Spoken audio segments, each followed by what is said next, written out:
Hey everyone, Jarrad VK3BL here, and I'm just going to do a comparison tonight between the Yaesu FT-817ND and the Yaesu FT-818ND.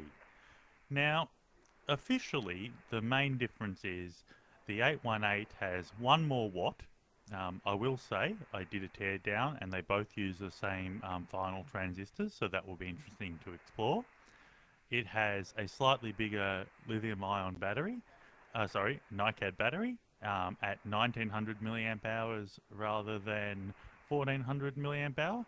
That was a bit of a Freudian slip there, saying Lion, that's what we all wanted.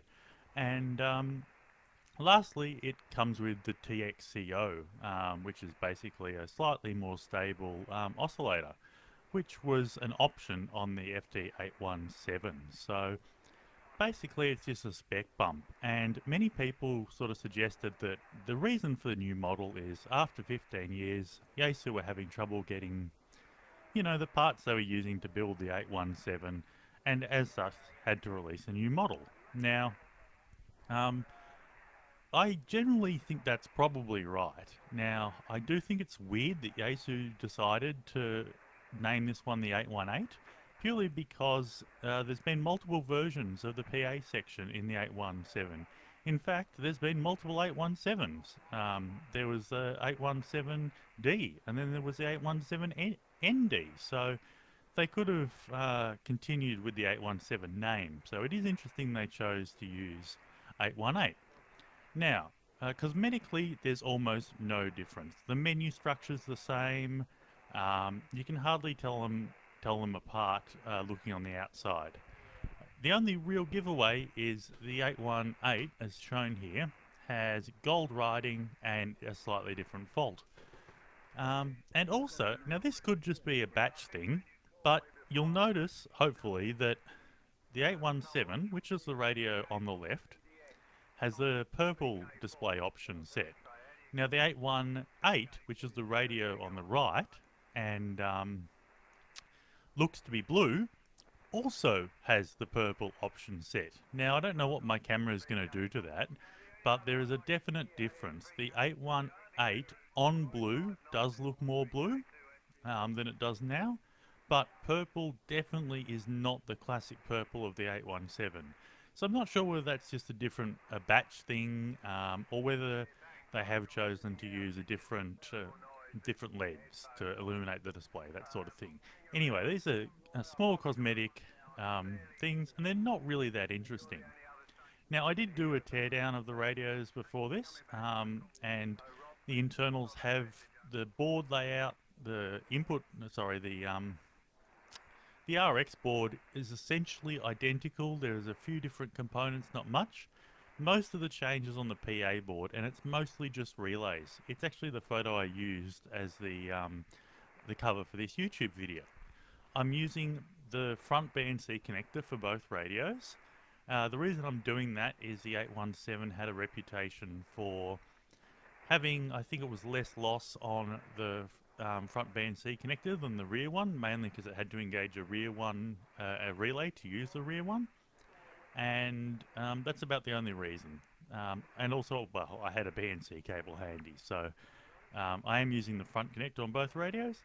The signal is being split with a mini circuits Zulu Sierra Charlie -2 plus antenna or RX splitter.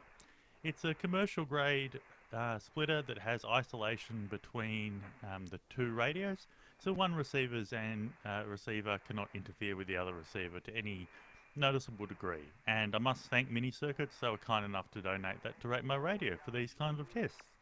So both radios are running into a mixer, and we've got the 817 in the left ear and the 818 in the right ear.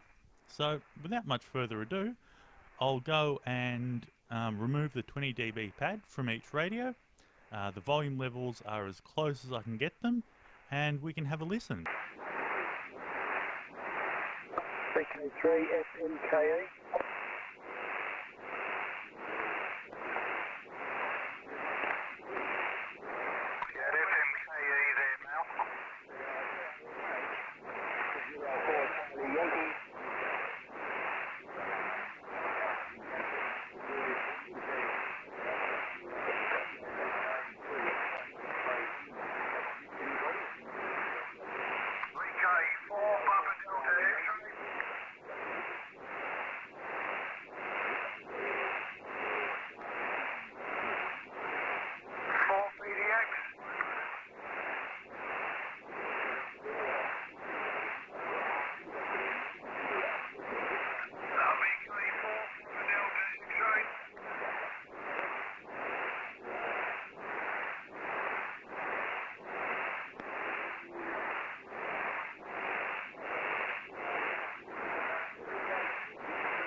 Well, things certainly are going slowly tonight, but I guess that does give you a good idea of weak signal reception on both the radios.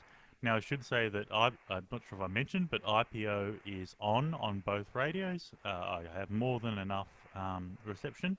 You can easily hear my noise floor, so I don't want the preamp on. As I've mentioned in my how to get the most performance out of your receiver video, there's no gain to having more signal than you need. You don't have a preamplifier on if you don't need it, which is what IPO is.